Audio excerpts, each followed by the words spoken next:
For those who choose to race with a roof, there's nothing like it. Speed Weeks at Daytona. Of all the events leading up to the big race, none attracts the attention of the racing world like the opening round of the International Race of Champions Series, IROC.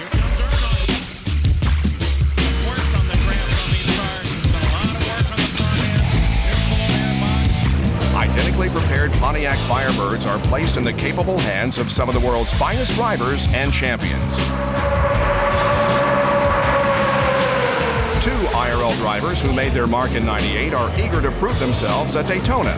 Defending series champion Kenny Breck and Indianapolis 500 winner Eddie Cheever. It takes a bit of getting used to. In an open wheel racing car, you're looking for clean air and corners, and then you're trying to get a draft of somebody to slingshot by him. You don't slingshot by anybody here. There's like long snakes of cars, and you have to follow where the car ahead of you goes, no matter where it's going. And if you don't have anybody behind you, you're going to lose time. So it's a big game of who's going to draft with who. I talked to a few and try to learn myself, you know, but it's hard to learn in 5 days what you really need years to learn, you know. So, but you know, we try to learn as much as we can and look forward to having a good race. Dale Earnhardt delighted the crowd by winning the race. Breck was impressive with a fourth-place finish, but Cheever wound up watching from the garages after a pack accident involving Rusty Wallace, Jeff Burton, and Dale Jr. Here you don't lift, you're flat the whole way around. If there's two cars ahead of you, they put a big hole of air. And if you can position yourself to get some of that, it's like picking up 10 horsepower. So I swapped lanes a few times. I did a few things I probably shouldn't have done, but I got away with two and didn't with one. And it was a lot of fun. I hope I don't do the stuff in the RL that went on out there today, because I will be in trouble. It's a lot of bumping, close racing, and it's a lot of fun. I really enjoyed it, and I'm looking forward to the next ROC True Value race. 1997 Series champion Tony Stewart has moved to Winston Cup and quickly proved himself by qualifying second in the field for his first Daytona 500. The car's probably faster than I am right now, actually. I mean, I'm still learning how to put myself in the draft and where I need to be and where I have to go to pass cars. And you know, it's a lot of learning situations out there that only track time can take care of. Last year's IROC event at Indianapolis was a turning point in one driver's career.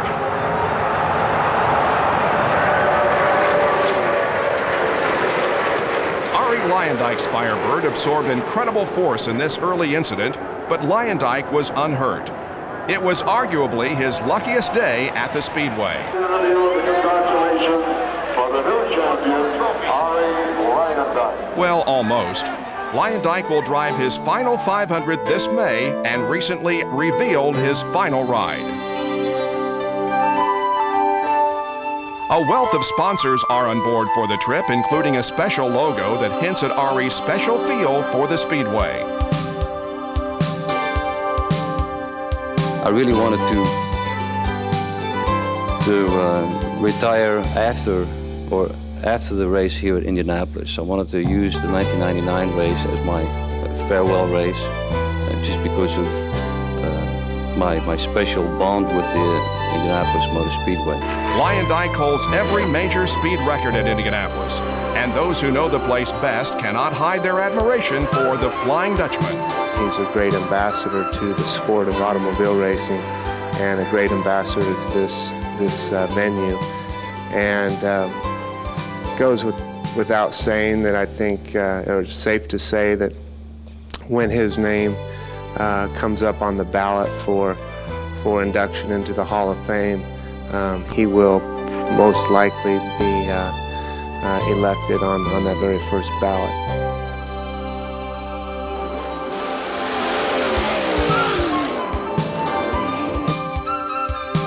And it's a new track record.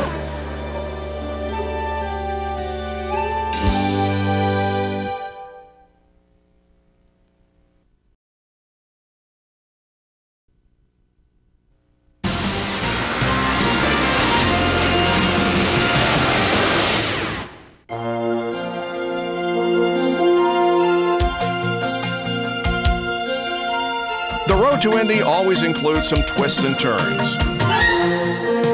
But soon the speedway itself will take a new path. Construction continues unabated as crews race to be ready for the United States Grand Prix in 2000.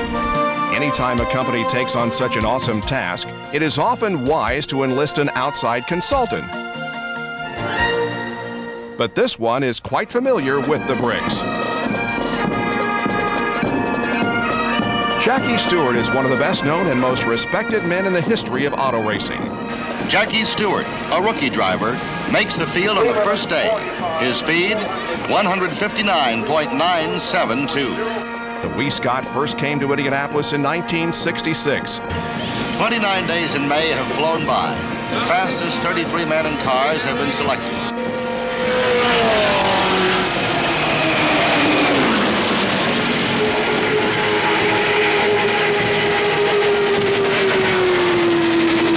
Leading the field by 2 laps, his engine failed 8 laps from the finish.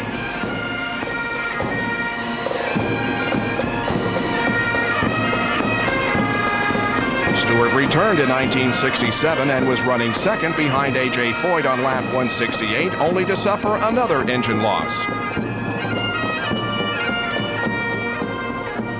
A 3-time world champion in Formula One, Jackie championed the cause of safety improvements as a driver and remains on the safety forefront as a team owner. And something that still gives them a smooth surface to impact. It looks very good. Looks good. Last month, he took a tour of the road course and facilities work with Kevin Forbes, Director of Speedway Construction and Engineering, and Speedway President Tony George. From 185 to 90, with...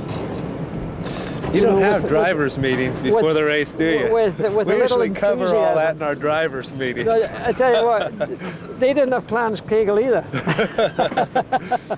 Stewart is a man not easily impressed, but came away raving about what he had seen and what he sees ahead. What is going to be done here will be a modern Grand Prix facility which has a very good chance of turning out a real base for a long-term relationship.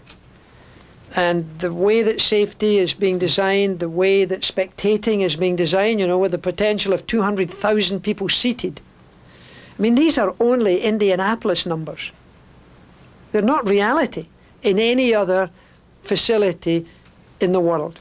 What you're doing, you could end up by having about the safest racetrack in the world. Because, for example, the debris fencing that you have in this country is so much more sophisticated, and more than anywhere else in this country. Indianapolis has got really the most robust and the best of its kind anywhere.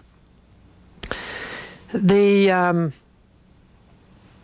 deformable barriers that you've introduced here, Kevin, I think are a whole new generation of deformable barriers.